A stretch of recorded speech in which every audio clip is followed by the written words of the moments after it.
my name is Tom Brown, and I served in the Navy. I was an old farm boy.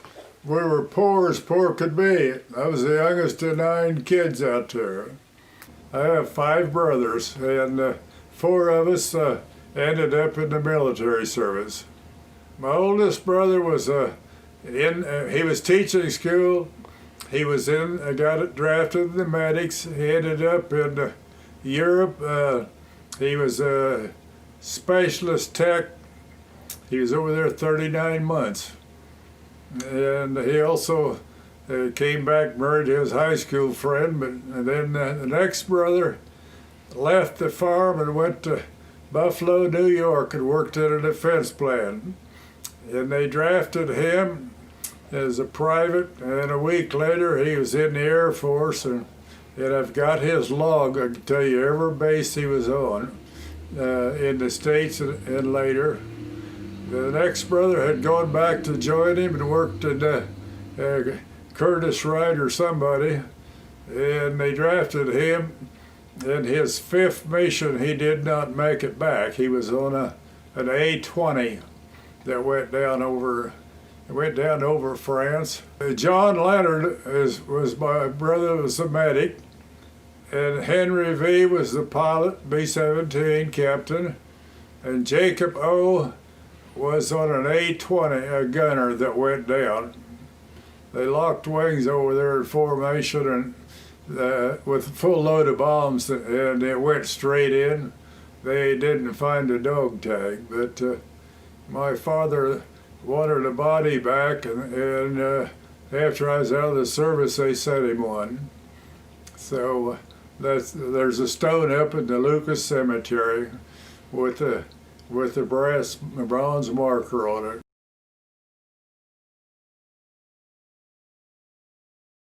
Southwest of Lucas, about 6-7 miles out on the farm. Yeah, we had a radio. Had an old battery pack that I don't know whether it was wet or dry that you could buy. You could go either way.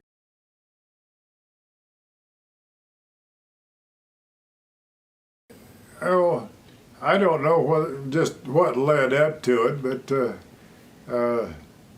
I know that's the first news we had of it. Picked up on that.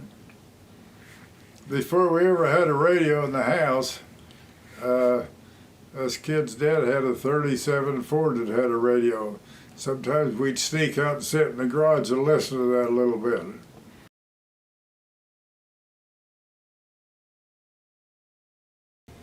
Well, probably before Pearl Harbor sometime. See, Mother died in '39, and it was already stirred up, and she was old enough to remember the other war. She was raised here, but German descent, you know, and Dad is English. And I remember the family saying how she worried about the son's going to end up in that, and they did. Yeah, but Pearl Harbor's when it really struck us, you know, your old battery radio and this and that, and then the brothers all disappeared, and I just followed it and done the rest of this.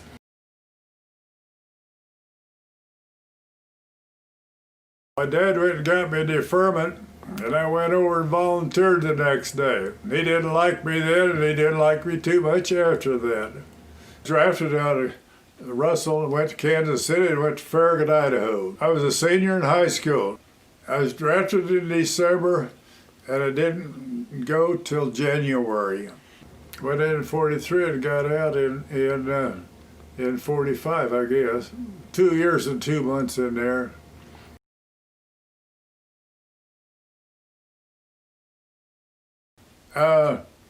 I was probably glad to get there.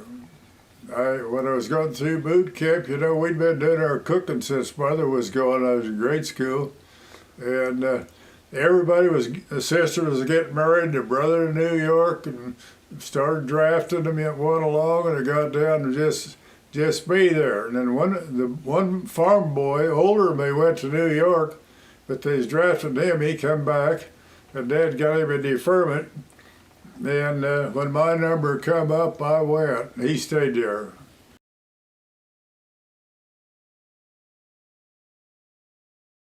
they bust us. And the guys was starting to get older, you know. It was later in the war. And they went to Farragut, Idaho.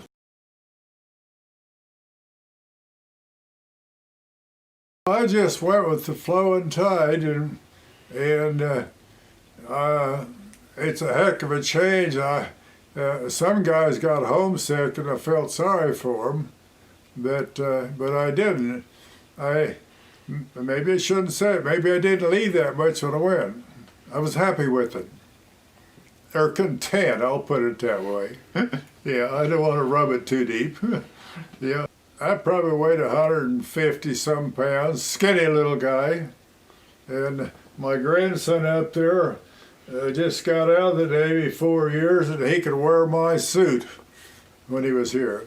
And he has volunteered back into the Air Force Reserve.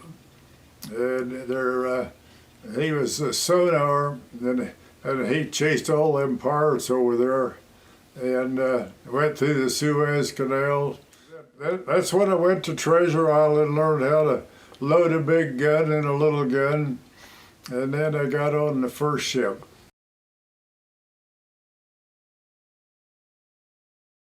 SS Efandria. That was we were guard, and that's the one we went to Hawaii and made a couple trips over there. APA is an armed guard ship. It was manned by the armed guard for crew with merchant marine, and I was on 148 and 160. I was on two of them.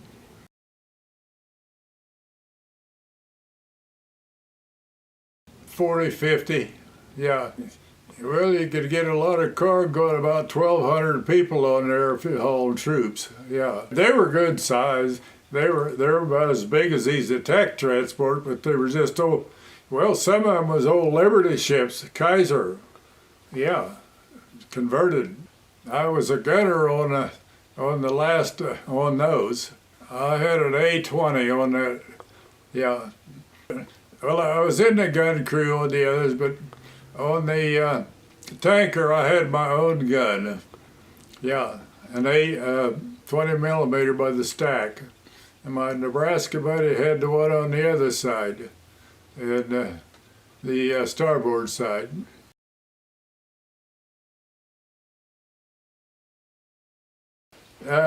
When you had general quarters, that's where you went. And the only Japs I seen, we were sitting in Guam, peacefully unloading. At 12 o'clock, here come 24 Jap planes in between Saipan and Guam to get the 29 base. They've got some lead in there, but they got some of them going over, and they turned, and by then the ground crew was putting them down, and there was a couple circled, come back. We couldn't shoot in the harbor there. You'd get somebody else. But there was one close enough I could see his goggles. I would say he was 200 yards from our ship circling. And he got partway back to the base, and I seen him go down. The tail went off of his airplane. And 20 minutes later, whoever was hunting him, I heard the guns go pop, pop, pop. So that was the end of him, I imagine.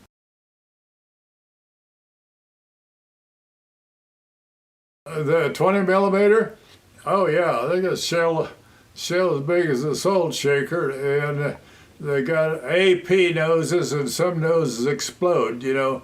And ever so many had a tracer, and then you had some of them that was set to go off on their own, and impact, you know, shatter, and some of them were solid. Very automatic. Yeah, you had probably 10 casings in there with shells to pull out and snap on the side. Yeah, you had a loader. All of ours was just like old sights on guns with the circle. And then they came out and they had the electronic ones set up, the newer ones. And we done with these. We weren't really up front in the battle line, you know what I'm saying? We were supplying them. And now and then, I didn't see a sub, but some of the guys did. They got a lot of them. They got a lot of these old slow ships that was hauling cargo.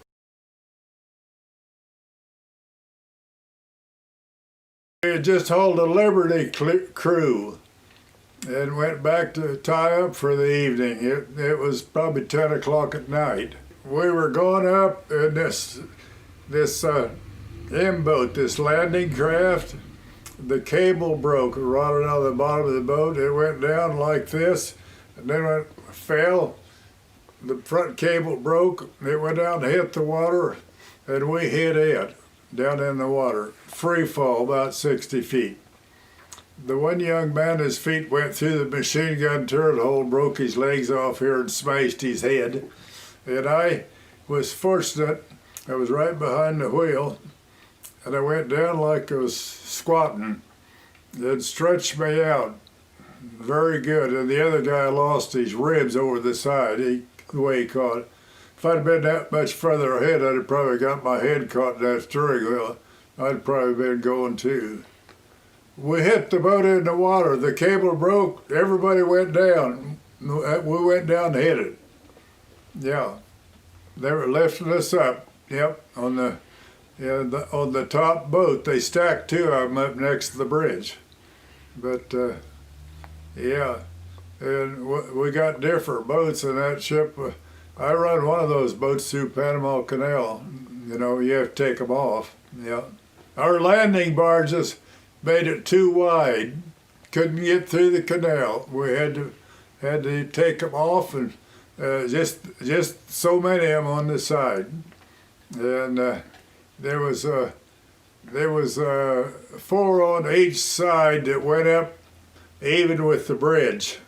Then there's some single ones ahead, and where these were doubled up, they were too wide to get through there. You could go through in a day's time easily, you know. And of course, you didn't go very fast through the channel, and it's quite a sight to see. Now people pay to go on that trip.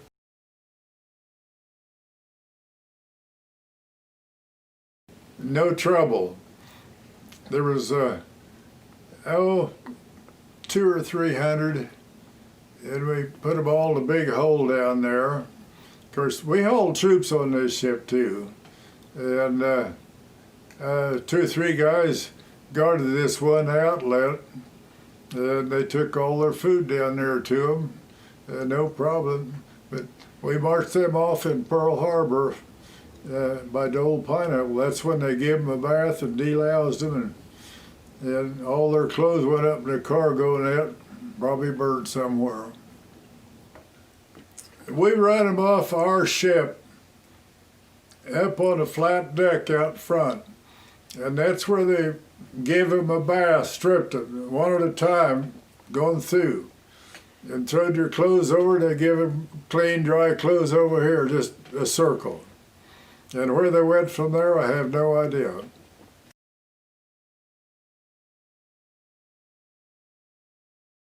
Just one. Yeah, we'd taken troops and stuff out and hauled them back. We dumped this load of troops. We didn't really bring anything back, but then we got another load and took out. And we shuttled a load back of Jap prisoners back to Hawaii in there.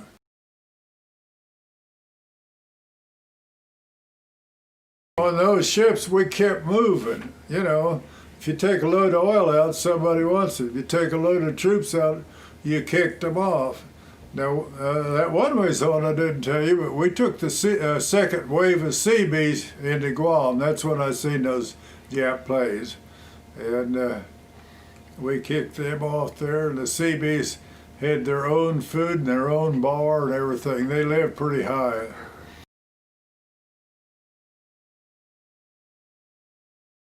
It was all right. I could see the old pineapple factory, and I could see the Arizona over there and the Hicken field over here. And they had a tour for guys like us who was going to be stuck there, get on a bus and circle the island, come back through the pineapple fields. Very, very mild, so different, you know. And the downtown's all right. It was pretty wide open. They had open houses for anybody that wanted to give them $5. And Panama was even worse on that side of it. Yeah. Yeah, you'd walk down the street, it was kind of like going to the old-fashioned horse stables, the doors. They sitting in there knitting and want to deal with you. They'd rather have $3 than nothing, I think. Yeah. It's something.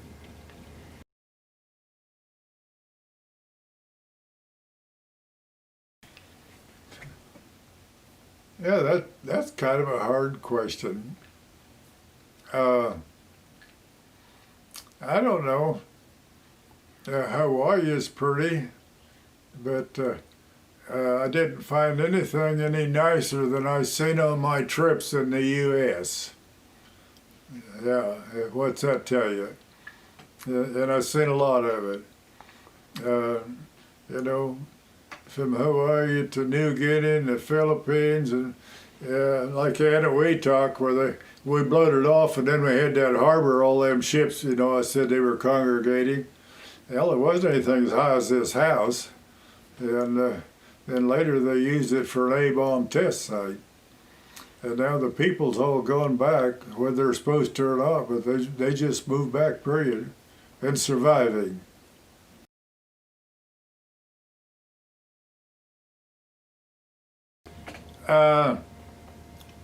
Somewhere in the Philippines there, as high as I got. Yeah. Yep. But, oh, I don't know, you'd have to take off and run up through the Philippines from New Guinea and on around to get there. Actually, hopping with this stuff, I hit a lot of islands. Maybe you never went ashore for months at a time when you was out there. Now, we sat in Anahuac. That's where we tested the A-bomb after the war. We sat there 6 weeks in that harbor and gathered up ships for the invasion on down the road. And I can't even tell you which one it was. You know, they just kept bringing them in and stacking them up. And when we sailed out of there, there's probably 50 ships in that bunch. But I can't even tell you exactly where we went out and where it dissolved.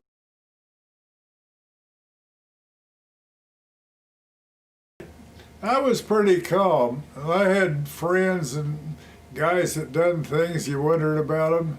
Some pretty smart guys that go ashore and come back with tattoos and they sober up.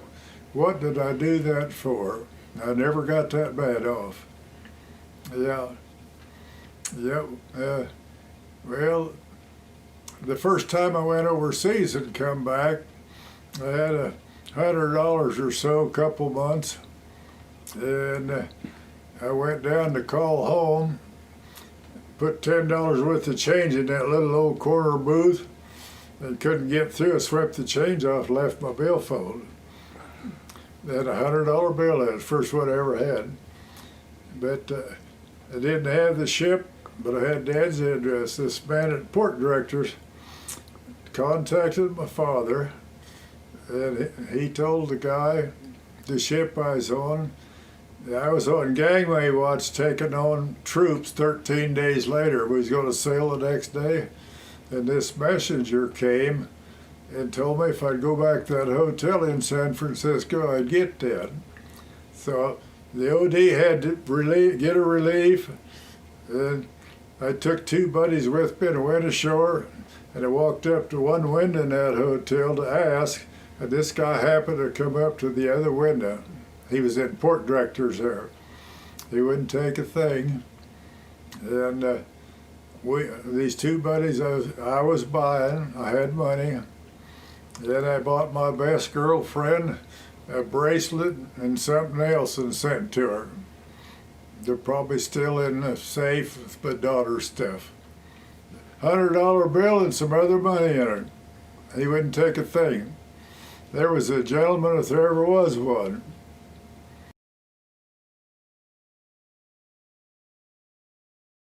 Yes,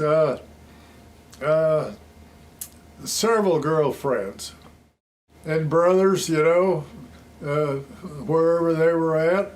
I came home on leave that time, and I didn't go see her. She was down here, but she came home and I was off and going. And that didn't go very good. I got a Dear John. Well, I had to go back to the ship, see. I was just home on leave. The war was still on. Well, I should have gone to see her. She was a very nice lady. Yeah. Farm-raised kid. You don't think of a lot of things at that age. You have to be a little more grown up to realize some things in life. She was down here. She actually got as far as she was working at the hospital, a cadet nurse. And she started having a health problem, different things, and they never found some of it till 30 years ago at Mayo's up there. She got so nervous she couldn't write her chart and this and that, and she had an adult health problem, just numerous things, and I think 15 surgeries, everything you can think of, and she got a broken neck out here in the yard a few years before, and she had Crohn's disease before anybody knew what it was 30 years ago, and that if you're anemic, you're not up to par, and she was one of them. Yeah. Her mother, she was the only child, and they were very close, and no relatives hardly at all. She's the only one. She got a cousin in Oklahoma, but her mother fixed me a big going-away dinner for the kids in the class, you know. So that was the age I got drafted before they did. They got to finish school the next spring. Then most of them went. Her mother fixed a big dinner for me and all those kids, and then I seen her once after that, and then I come home on that leave, and I didn't come down here. Yeah. Well, I guess you just live with what you got. We both lived. She come back to Lucas. She worked for the doctor there, and she had a lot of nurses training, a lot of skills, and the gal that was our bridesmaid fixed us up with the blind date. Yeah. Went from Lucas to Plainville to a dance, Friday night party or whatever. I don't know if I figured it out, but when they stopped, I could tell where I was at. Yeah. Yeah. How'd she act? I think we were both probably elated, very happy. 65 years and 2 days at Plum. Wanda was younger, the other gal, and she's been gone quite a few years, and Bill's in the rest home in Lincoln, her husband. But my groomsmen, I buried him this last year. His wife's in Lincoln in the rest home with diabetes as bad as you could get. She has to almost have somebody looking at her every hour or two. Yeah. The good Lord acts in mysterious ways.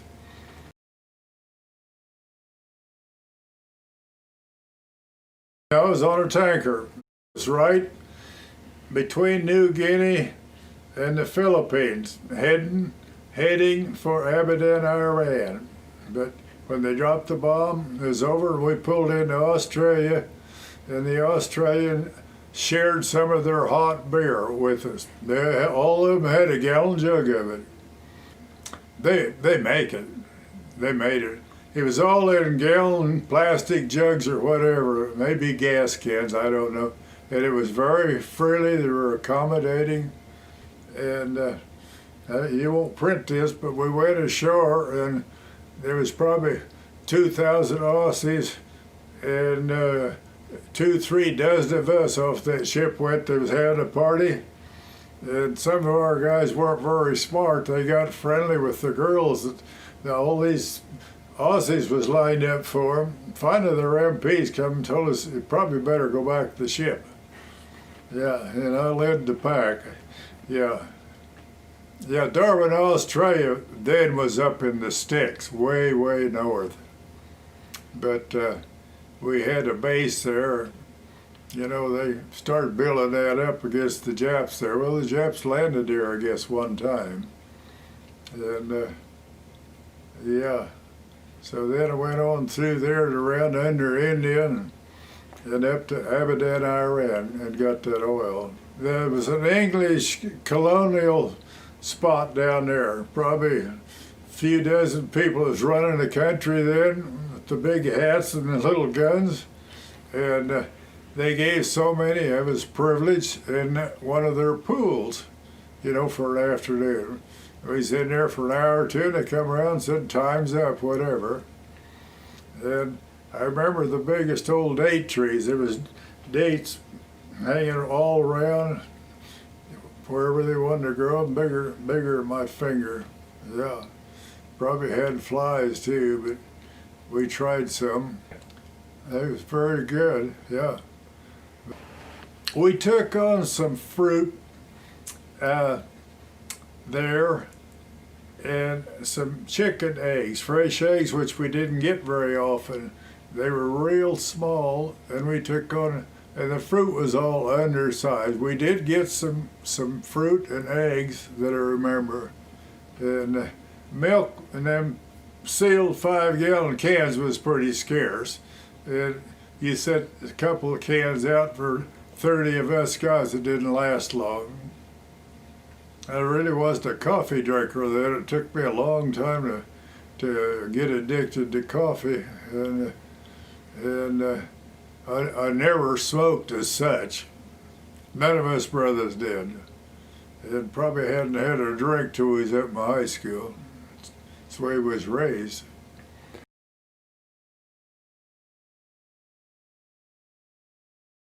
We're not leaving them in very good shape. I don't know if it's politics, it's the way of the world. We don't have any friends anymore, and you can't buy friends. And I think back, like Iran over there. You know, we took advantage of their oil and them, I think, for years, and took it for granted till things blew up. And the big companies have reaped and raped all this stuff around the country. Those days are over. We got competition for every place you go, just like Canada. China wants all the oil up there, and they're getting their share. It's dog eat dog now, whether it's a big country or whether it's a little one. And or at least that's my opinion. I don't know how far off I am, but America as we know it, our kids are not going to see anything like it. It's just turned clear over. Yeah, go down on the Mexican border and take a look. Yeah, my brother lived in Texas, big farmer. Didn't have to pay taxes, state taxes down there. And we went down a few times. And you'd go across that Rio Grande, and you'd see these poor people with one shoe or no clothes hardly, and it was frosty out. If I was there, I'd want to come too. And that's the opinion everybody's got. Yep. Yep. If you can get up there, they'll take care of you. I'm glad I went. And maybe everybody don't feel that way, but for the time being, I guess the sacrifice was worth it. But if they have another World War III, we won't be the winner.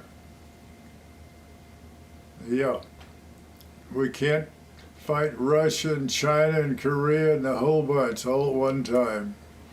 And all that Middle East over there. It's pretty bleak out there from my standpoint.